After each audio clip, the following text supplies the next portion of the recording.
Hey everyone, this is Mike Kendall, and you are on the Shift podcast brought to you by Moves the Needle. And this is Kavitha Virtue. We are your co-hosts, and our hope for today is that we can inspire you to make a difference as we learn from some of the top innovation leaders that are driving impact around the world. And we're really happy to have Bennett Blank with us from Intuit, and we'll learn a little bit about how Intuit is helping their employees, their customers, their partners, and the communities during the time of crisis that we're going through right now.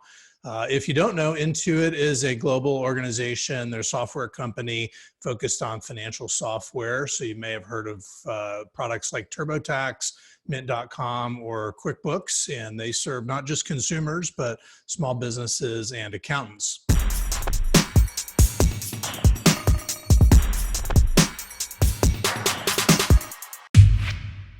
So before we jump in with Ben, we're going to give you an opportunity to take advantage of a special offer that we're making available for the next week through Moves the Needle. We're going to be offering a 30-minute coaching session if you want to sign up for that. And we'll be going deeper into what we call the value discovery loop. And that's one of our tools that we've worked with Google and Amazon and a number of other companies. And it helps you think through, where do your customers get blocked or stopped when they're trying to buy or renew with you. So you'll see some links on the screen. Click there, you're in after that. And now I'd like to welcome our guest, Ben Blank, Innovation and Transformation Leader at Intuit, a company that is frequently recognized as one of the most influential leaders in customer-driven innovation and best places to work. For more than a decade, Ben has been on a mission to make Intuit the most innovative company in the world. He has led a variety of initiatives designed to transform employee capability, improve Intuit's innovation systems, and help change the career trajectory of many of Intuit's most entrepreneurial employees. His work has been featured in numerous innovation media outlets such as Forbes.com and Harvard Business Review. As Ben likes to say, he is passionate about creating awesome employees. Welcome, Ben, and thanks so much for joining us today. Hey, wow. Thank you for having me. I love that intro. Man, it makes me sound a lot fancier than I feel like I really am. You rock, Ben. You're apparently in outer space today, it looks like. Yeah. For those of you who can't see, I'm in my X-Wing fighter here with the background graphics. That's one of my favorite features of this digital world, is flipping out the backgrounds. Jedi warrior. Yeah, try to be.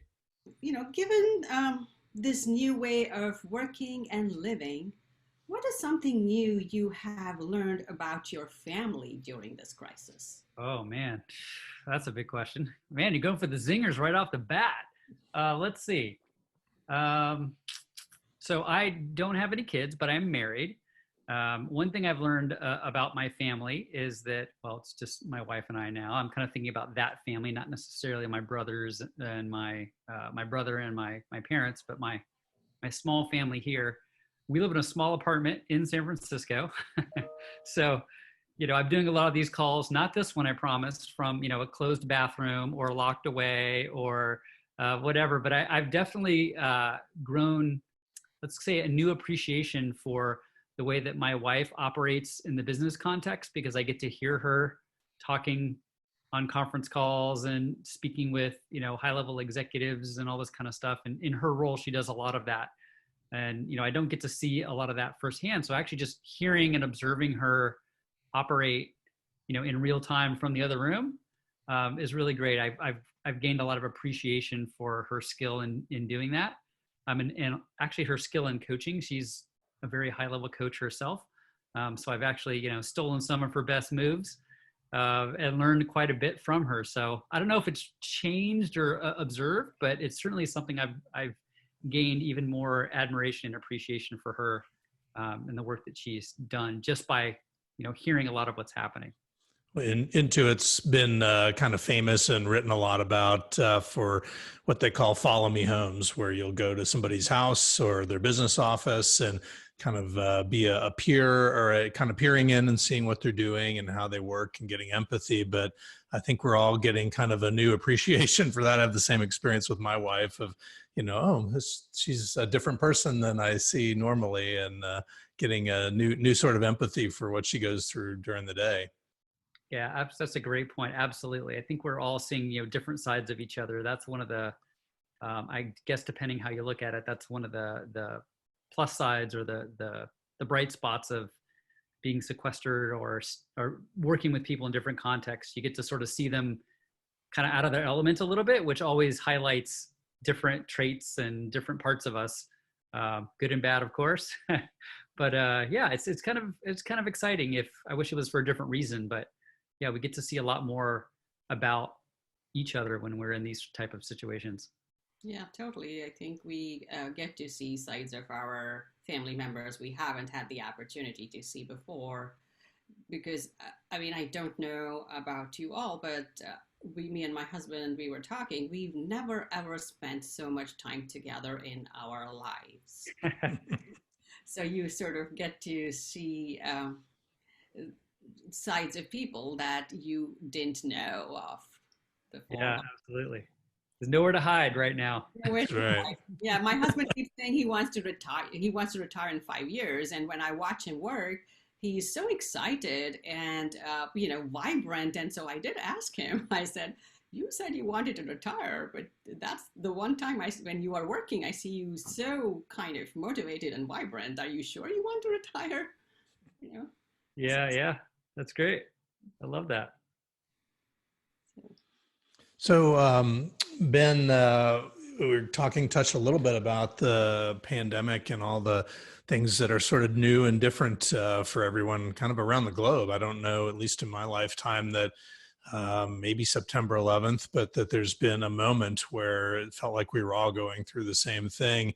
When you started kind of realizing this wasn't sort of isolated to one part of the world, what was maybe take us through what you were thinking or feeling? What was sort of the first thoughts that went through your mind as it started to get a little closer to home for you?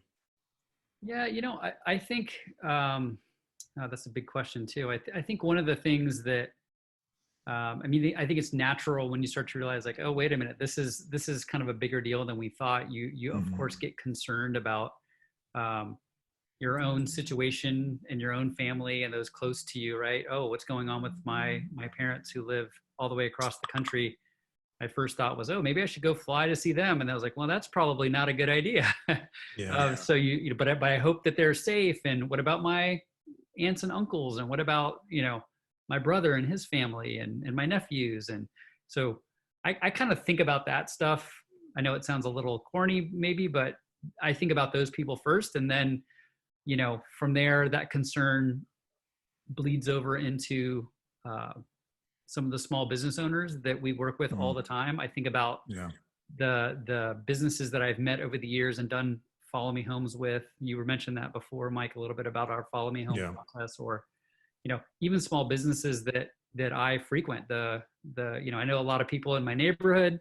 There's a great restaurant that I love to go to. They serve amazing Goan food, Viva Goa. If you're ever in San Francisco, it's amazing. Love these guys, and I worry about them. I know that, wow, they're going to be really impacted. I get to see some of the data, that coming from the Small Business Administration and these places. I mean, it's all public data, but it's top of mind for us. And so I know how important businesses are to these folks and to our economy, but just on a personal level, how much they connect their own identity to their business. And so when those things are under attack or, are at risk, it really hurts them even more, I think, than if you're working at a big company. Of course, working at a big company is just as traumatic if you lose your job or you're impacted in some way. But I think small businesses are really unique in that it's very connected to who they are. So yeah, I mean, I feel for them. Yeah, it's interesting because some of the companies we've talked with and excuse me, some of the individuals we've met with, it sounds like, at least in the early days, there was sort of for many people, a hunker down mentality of, we just need to stay close and protect ourselves and protect our businesses. And I had the same kind of thoughts that you did initially about all these small businesses that we patronize. And had a conversation with my barber, who obviously is not making any money now, and you start to say, wow, I want to do something to keep these concerns going. But then started thinking about it at the larger level for larger organizations, especially with Intuit having so many small business customers. What has the company been doing, or the leadership team, through the last few weeks or months now, to say, hey, we need to take care or think about how do we sustain our customers so that we can sustain Intuit as a business? Yeah, I mean, I just to make one thing super clear, I'm viewing Intuit's activities a lot through the lens of the innovation capabilities, right? And so Yeah. I'm not this is my caveat here. I'm not a part of the official team that is putting together some of these initiatives, but I can say that we are very busy. This is when Intuit gets activated, right? All those years of teaching people how to connect with customers and solve for them. These are the times when we really get to sort of tap into that. And I think this is what makes me excited that, we spent 3 years ago, I spent, a bunch of hours with a team somewhere that is working on, a small part of a larger product. That team is now activated. And, most of our employees are, to some degree, to like sort of wake up and try to innovate for our customers in new and different ways. Just a couple of examples. I mean, we've put together some tools to help folks find out whether or not they can get aid from the government. We put some tools together for small businesses to find out if they qualify for the various loan packages. And again, I don't know the exact words of exactly which loans are available on which days, but this is something that those teams, they've been staying up many a late night putting this together, and they're applying our innovation best practices as best and quickly as they can, trying new things, seeing if it works. I mean, the government rules change overnight, and then they have to respond. And so, I'd like to believe that the innovative culture that we've created at Intuit really allows us to respond to these type of scenarios. I mean, this is kind of what we're training for. So, I mean, that's the part of the work that I do the most, fostering that rather than working on any specific product. But there are some things. I mean, if you, again, not to plug into it too much, but if you want to learn more about the opportunities for that, the Intuit website has links for consumers. It has links for small business owners with some of the programs that we have, mostly around facilitating the tasks to go either file with the government or find out if you qualify, those sort of things. That's very much the financial, I don't want to say financial services, but financial management, financial questions that we try to answer with our products. We're really just pointing that same engine and passion that we have for those topics towards this current situation. So you'll find a lot of people with a lot of passion for it, working really hard. That's great. I was on a conference call a few days ago with a number of leaders across multiple industries and businesses, and there was actually a pretty lengthy debate on should they, as businesses, be pulling back from sort of getting feedback from customers and understanding what their problems are, or should they be leaning into that? And to me, I'm kind of banging my head on the table thinking, no, now is the time. What happened 2 months ago, what the pains, problems, and aspirations were of your customers have already changed really quickly. And so would be interested maybe in hearing a little more on your point of view on that. It sounds like I love that you talk about activating to say, hey, now more than ever is a time that we want to get deeper and understand what's different, maybe what those problems and aspirations are that we need to maybe shift the way we're working and what we're offering to those customers.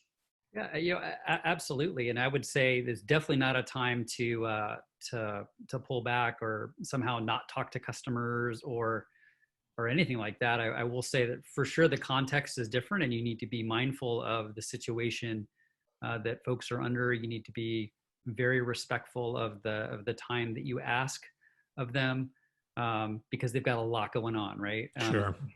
It's not a normal situation where, hey, can I, you mentioned your barber. Yeah. can I watch, as you try to maybe take some payment from customers in your barbershop, that might not be going on. There might be some very much more stressful situations happening. A conversation, for example, between that small business owner and their accountant, is going to be a, a challenging conversation right now. Yeah. But something that often customers want help with, right? So Sure. our spirit is, how can we help? And the only way we can help is to gain that empathy and understanding from either observing or engaging somehow. If you try, again, I find these kind of times just really amplify these principles that we sort of talk about and we see on pieces of paper, but they're made real when there's real suffering behind it. If you don't have real empathy, and I don't mean that as a buzzword or a saying or a title on a slide, which Yeah. sometimes it is, right? It's like real empathy means you actually want to go talk to somebody and just be an extra set of ears when they're really struggling the most, and try not to gain some benefit from it from me personally or even for Intuit, but just to listen as somebody who sort of understands what small businesses go through, I have family members who are small business owners, and I talk to them all the time, and there's not a lot I can do in every situation, but just listening and trying your best to help can actually be beneficial for the listener as well as the listenee. So I think it's never a better time. Just be mindful of how you do it and the questions you ask, and be much more attuned to the emotions of the customer. And I think it's very powerful. Yeah, and I think authenticity is another thing I've noticed. I've been talking with some friends, and just getting to the point of, if I hear one more email about these tough times that we're living in now, it's almost like stock communications that you see from so many companies, as opposed to really an honest or sort of outside in type of willingness to say, hey, we don't know everything yet. We don't know all the answers. Yeah, I think how genuine your concerns are and your communications are, plus how vulnerable you are, is stuff that's resonating these days with anybody, right? Whether they're your customer, employees, or partners. Yeah, and I'm a big, this probably won't come as a surprise to either of you, but I'm a big fan of Intuit the company, but I think sometimes we forget that large companies are just made up of people. There's actually no such thing as Intuit the company. There's only Intuit, the collection of people that make up the company. And for the most part, every single person here is generally, they come to Intuit for a reason. They are very interested in the products that we're building. Again, they have family members and stories on their own of small business owners who are a part of their family. And so there's a pretty strong connection between our employees and our customers. And so there's just a genuine desire to help. Even if that's, sometimes there's not a whole lot you can do. I mean, you're powerless in some of these situations, but just asking the question sometimes can be helpful, and helping in our small ways. Yes. Yeah, and listening. Yeah, feeling heard, right? That's all anyone Yeah. wants at this time. So. Yeah. So maybe if we kind of focus back on you personally a little bit, if you could get in your DeLorean and go back a few weeks, what would you like to tell yourself, your pre-pandemic self, or so that maybe things would have gone a little more smoothly? Or is there anything that you would say, hey, man, I wish I knew 2 months ago? Oh man, that's aside from selling all the stock in the airlines, or something like that. I'm not sure what I would be able to do differently. Maybe get a haircut sooner. I think I let that go a little too long.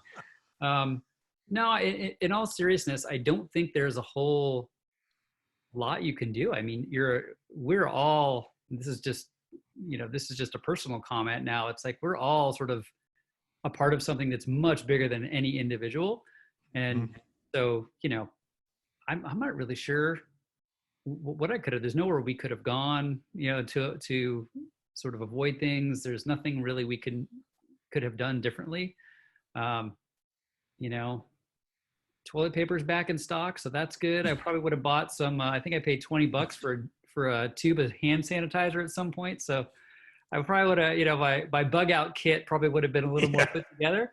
Um, Oh my gosh. but well, funny. I kept hearing the voices of some of my colleagues from years back that were so into the survivalist movement, and they had their bug out bags, and I'm kind of looking at them like, man, that's just off the rails. And now I'm thinking, yeah, I wish we were next door neighbors now, right? Yeah, well, I'll tell you a funny story. This is a true story and funny and about small business, right? So there's a sushi restaurant that I enjoy going to near my house, and they have a much smaller menu now than they used to. They've changed their approach. It's just the owner now and the sushi chef basically taking calls and cranking away sushi orders all day long. And last time I went, I noticed there's also a display in his restaurant of hand sanitizer. And Oh so yeah. he's got $5, which is actually not that bad for a 6-ounce tube of kind of one of those, looks like a shampoo bottle or something, of hand sanitizer. And I was like, hey, first off, where did you get that? He's like, oh, you're not, he tells me this great story about one of his vendors who was a supplier of somebody had somehow had all this hand sanitizer, and he was giving it to all the restaurants that this supplement was saying, look, just add it to your menu. And that's what he had done. He added hand sanitizer to his menu. So when I ordered my dinner and saw the hand sanitizer, I thought, amazing. I also need the hand sanitizer. So yes, I will have a tube of the hand sanitizer.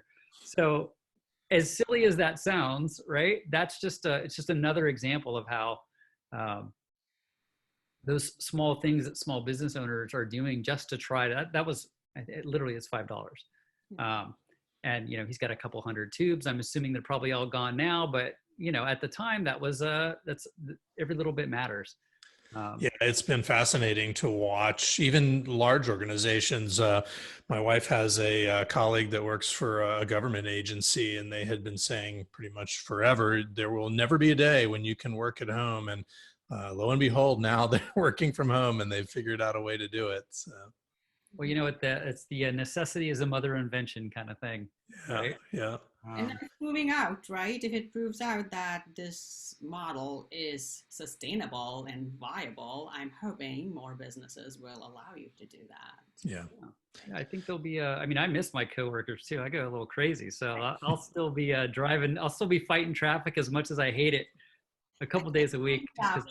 It's just having the option, right? Yeah. So I do have a question, Ben, going back, you said your role is that you have empowered and enabled everybody to use all the innovation tools and unlock innovation during this crisis. So what, if anything, are you doing to now measure the impact of your innovation program when the teams are up and about applying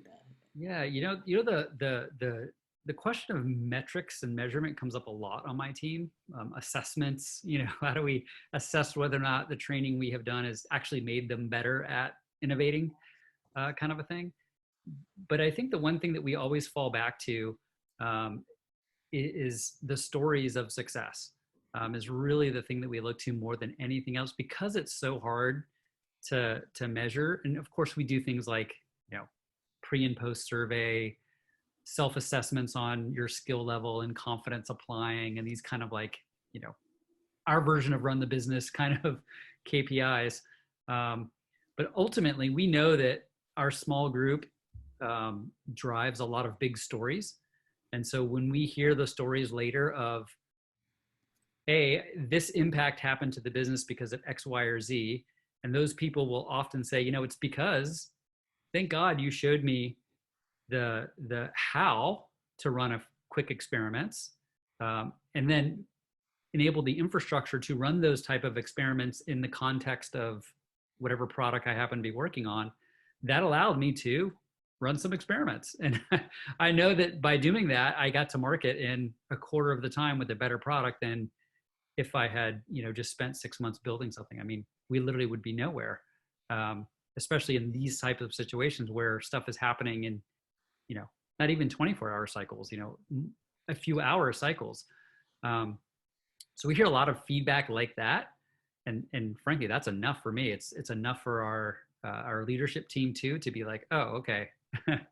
you know, I see now what you were talking about. You turned that around in 24 hours. It wasn't perfect, but it met the customer need. And then we iterated again, and then we iterated again, and we fixed this part that broke, and on, right? There's no luxury right now of taking a long time, so you kind of have to do it that way. Yeah. We've heard you talk at conferences about measuring the customer benefits. Is that something that you still find relevant in the last couple months? Yeah, absolutely. In fact, it's even more relevant because those benefits are even more top of mind. I mean, something as simple as, let's see here. If I think about a new customer benefit that has showed up, is do I qualify for XYZ funding, whether it's personally or from my small business? That's a burning question, and there's literally no information because that thing didn't exist yesterday, right? And so. Right. There's nowhere to go to find out, right? Even the people writing writing the laws don't exactly know. And so if we can develop something that will help someone answer that question, the benefit there, of course, is the knowledge of do I or do I not qualify? And then second, if I do, how do I go about, getting that assistance? And then there's steps and problems to getting it. And then ultimately, am I getting that in my hand as soon as possible, the most amount that I can to help my business survive or personally. Yeah. So and in a way, that's almost the hand sanitizer for Intuit, right? Maybe that's not what they came to buy. The tax software was the Sushi, but you gave them something additional that they needed at that moment. Yeah, absolutely. And if we look at it through so when we talk to teams who are producing those types of products, I don't sit in front of the room and conduct anybody, right? Well, the good news is we've done our work already, and we let those teams are just doing their thing. We'd say doing their innovation thing, and they are writing down on a scrap sticky note, if that's what it takes. Like, what does the customer really want here? Well, they want they need money in their pocket right now because stuff is hitting the fan. Okay, that's benefit number one. Number two, it needs to be as easily as humanly possible to get it. Great. Number three, they need to have complete confidence that they're doing it the right way and following the rules and the guidelines for that. Great. Is our solution doing that or not? Right. So it makes it very easy to cut through the crap, so to speak, if you're focused on those customer benefits. And it's all about stories, right? That measuring what matters, and stories matter. Yeah, absolutely. So one final question from me, and then Kavita may have a zinger for you, but just how are you holding up as far as what's keeping you motivated now? I know for you, life's changed for all of us. What are sort of the things that are inspiring you to keep moving forward? I mean, it's at Intuit, I think, professionally anyway, one thing that's really exciting is exactly what I just talked about. I sort of feel like a lot of the hard work we've done over the years has sort of created this latent, what is it? It's like a latent passion for helping our customers across the company that is now kind of awakened because we're under stress, right? It's like that investment over the years is really paying off for us right now. And so I'm excited by the fact that that was all worth it, right? Yeah. And so we're certainly doing virtual trainings and virtual options for people employees to learn more about Design for Delight. Again, learn just a little technique here or two sometimes can make a big difference. So our team is working on all sorts of virtual things, which frankly are a lot of fun, hugely challenging. They throw a lot of constraints, which of course has a lot of creativity mixed in there too, but that's just fun working through problems. That is like innovation, product creation 101 kind of stuff. But that's a lot of fun. It's like you're kind of you're in the workshop right now trying to figure stuff out. So that I think I'm very excited about. Second, a lot of us are trying our best to help those small businesses. There's, of course, all the official programs out there, but there's quite a few folks that are just doing their best to help their family members, as I mentioned. And a lot of times we can apply some of this stuff to very small problems and helping. I know I'll share this story without any names, but I know one person in particular who's whose sister is a yoga instructor, and she's working really hard to help her sister survive this downturn by running experiments on that business and doing virtual classes and different payment methodologies and these sort of things. And none of that has to do with Intuit necessarily.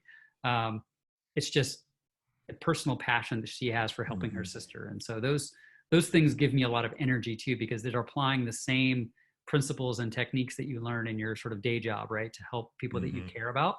I think that's a really powerful motivator. Yeah, that's awesome. Yeah. Great. Thank you. Yeah, of course. So, what do you see as the top 2 opportunities or change for the better for businesses as a result of this pandemic? Oh, I mean, one thing I've noticed that that feels like it's not good, but is actually really good, is because there are so many constraints, it really has forced a lot of businesses to think literally outside the box. I mean, if you're, again, the sushi example, I think is turning into a good one now. If you are, you only have so many customers, you only have a limited menu. I mean, I don't know what would happen, but I'm guessing they're learning a lot about profit margin and which items are easiest to prepare and streamlining operations, these sort of things. Those will benefit that business for a long time. But it's the pressure that we're under right now and the let's call it creative constraints that have forced people to reimagine their business. I think that's going to stick around a long time afterwards in a very positive way. I can think of other stories of businesses that are now doing, virtual classes. I know there's a martial arts instructor that I happen to know who's doing virtual classes now, and he's all of a sudden seen a few people that they don't even live around here, right? They're like somehow through a friend of a friend, he's getting new and different kinds of customers than he had before that he never would have thought he could actually service in a real way virtually, but turns out you can. And so he's trying lots of other things. He's sort of getting inspired to reimagine his business as well. And so I think we'll see it. We're going to see a lot of that, which is a little bit of a counter to the negative, of course. So there's going to be a lot of businesses that maybe aren't able to recover. But I think that's one big one. Yeah, thank you. Yeah, you're right. There is a lot of adversity, and businesses are going through a very hard time. But nothing like a crisis to also unlock innovation, right? Yeah, for sure. Right. We would like to let our listeners know that you are a contributor to Brant Cooper's Startup Blue Book, The Entrepreneur's Guide to Customer Development, version 2, that should be out soon. Oh, cool. All right. I made it in the book. That's good to know. You did. And it is exciting. Yeah, I love the first one. It was awesome. So I'm really excited to see what Brant's got in store for version 2. And what we would like to know is, what are you most excited to share in this book? That's another great question. I think the thing that, this goes back to your original question that you asked in the beginning. I think one thing that I think folks they feel like innovation is a very, maybe it's like a hard thing, or it's something that's hard to get started, and I have to like sort of figure out the frameworks, and I have to how do I think about innovation before I take this first step, kind of thing. I guess I'm more excited just and what I love, the stories that Brant often tells they're all about people who just like literally get started. Like, in fact, we have a saying at Intuit, it's like, don't get ready, get started. There is no, you don't need to know framework X, Y, or Z to get started. You just need to get started. You don't need to prep an X, Y, or Z way. You just need to get started. And you don't have to do this other thing or read the book.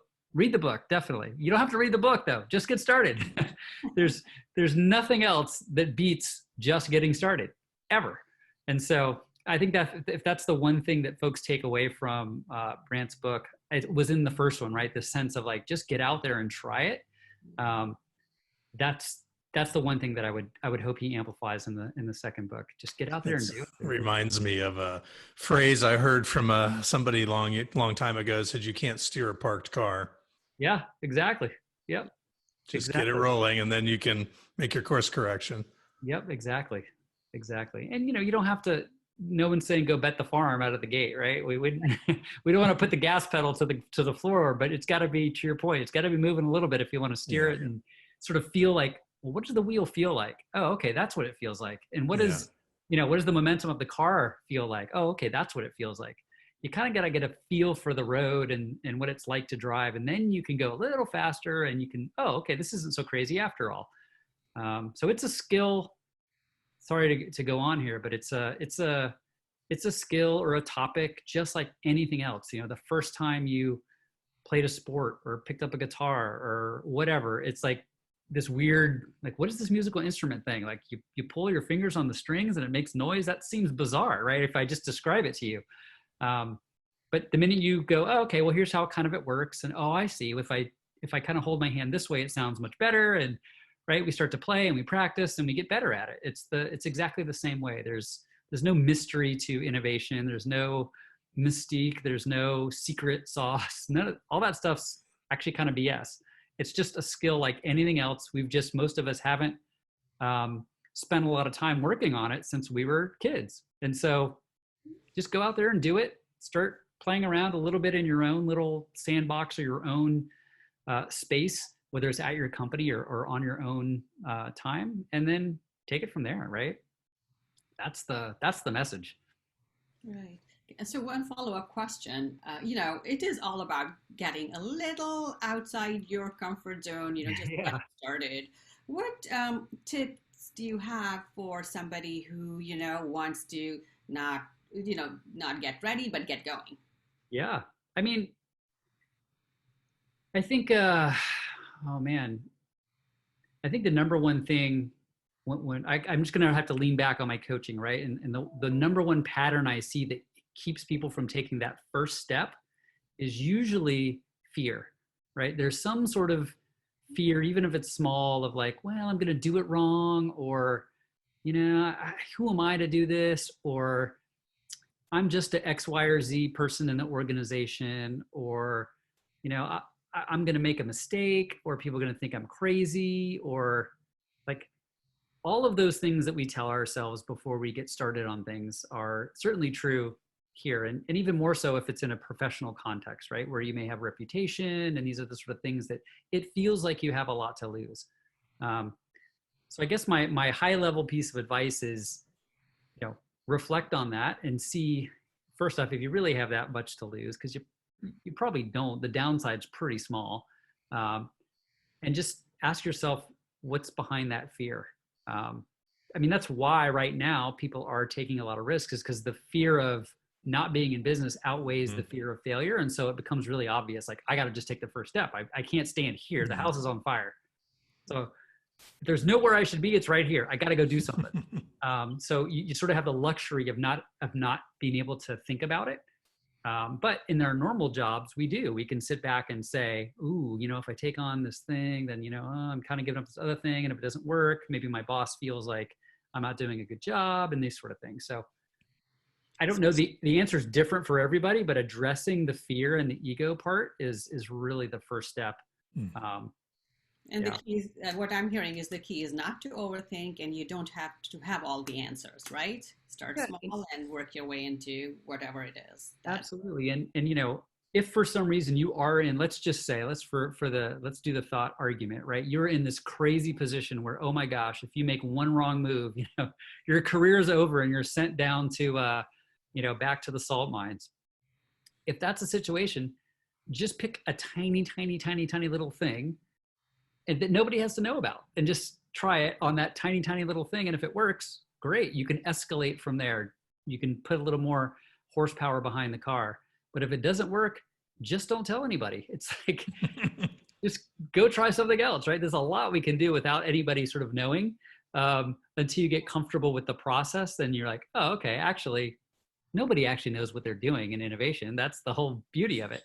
The minute you accept that, and realize that the people that are successful, they're the ones that just admit they don't know, and they just kind of get busy and they learn. Then that's really the difference between success or failure. The sooner you can get there, whatever you got to do to trick yourself into getting there, give it a whirl. So true. So true. Yep. So, switching gears just a little bit, Yeah. what is the one weird thing we will find on your desk? Oh man, the one I have. So I got to be honest, my desk is typically a mess. You will find a lot of weird things on my desk. Um, the weirdest thing. I'm not at my desk because I'm at home right now. Um, Weird thing on my desk. So at my office desk, I have a big canister of mushroom tea, which is kind of, it's like a matcha mushroom tea, which is kind of weird. People come by and kind of go, what is that? Questionable, not that kind of mushroom. But that's kind of a weird thing. I have tons of random books. So I read lots of different types of things that are not really necessarily related to innovation. So eclectic type of books. I have a stack in one corner of like all the stuff I'm supposed to read, but probably will never actually read. That's not really weird though. I think the mushroom tea is weird for me anyway. Yeah. I hate mushrooms and never I thought about putting it in a tea. Together. Yeah. Yeah, there you go. You How should does try it it. A plug how for does it mushroom tea. taste? How does it taste? Kind of, is it like a bit of matcha and a bit of mushroom? It's actually, it tastes mostly like matcha. It tastes like matcha. Yeah, it's hard to describe. It doesn't taste mushroomy, so Got it.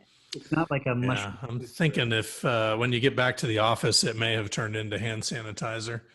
Yeah, I'm kind of worried about my desk setup. I'm actually worried about my plants, my portable plants. I do have some plants that I water, and so I want to make sure they're okay, but they're probably not doing so great. I hope somebody's taking care of them. Oh gosh, what else? So, what's your favorite? So I'm kind of, this is tangential, but something you Yeah. mentioned earlier. What's your favorite dish at that go-in restaurant? Oh man, they make an eggplant vindaloo. Okay. It is really good. It's like a sort of maybe more tomatoey than other vindaloos. Uh-huh. And Spicy? it's not spicy. At least I No? don't get it spicy. They can make it spicy. Yeah, I'll bet. I get it wild, and it has really just, I don't know how they do it, but they perfectly cook the eggplant.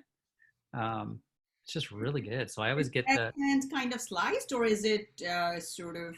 It's almost like large chunks versus like thinly sliced. Okay. It almost has like a meaty kind of Texture. texture. Mhm. It's just, yeah, it's really really good, and the guys there are so nice, and yeah, It's getting hungry. I know. I hope they're okay. Yeah. Really want to kind of send out a huge thank you and shout out and appreciate the time. Well, thanks so much. Yeah. And I'd like to remind our listeners about the free 30-minute coaching session we are offering this week to learn to use the value stream discovery tool that Mike mentioned earlier. This tool allows you to identify and rapidly test how to create value at every step of your customer's journey. And like Ben mentioned, you will walk away with an approach for discovering and adapting solutions and business models to drive growth, so you can get going right away without without needing to have all the answers. Cool. I want to kind of want to get in on that. Can I get in on that? Absolutely, you can go ahead and what you need to do is go to movetheneedle.com and download the tool and sign, and we will get in touch with you to schedule a 30-minute session. Awesome. I'll do it. The value stream canvas. I've used that many times. It's a great tool. So our next episode, when we will be hosting Katie Hansen, Director of Product at Benefit Focus. She will be sharing how her company quickly adapted to help employers and employees find affordable benefits during this global pandemic. And don't forget to take advantage of Move the Needle's resources for thriving during uncertain times at movetheneedle.com. And thanks again to our guest, Ben Blank. It was wonderful to hear your words of wisdom in terms of innovating during this crisis. And to all our listeners, be well and lead the shift.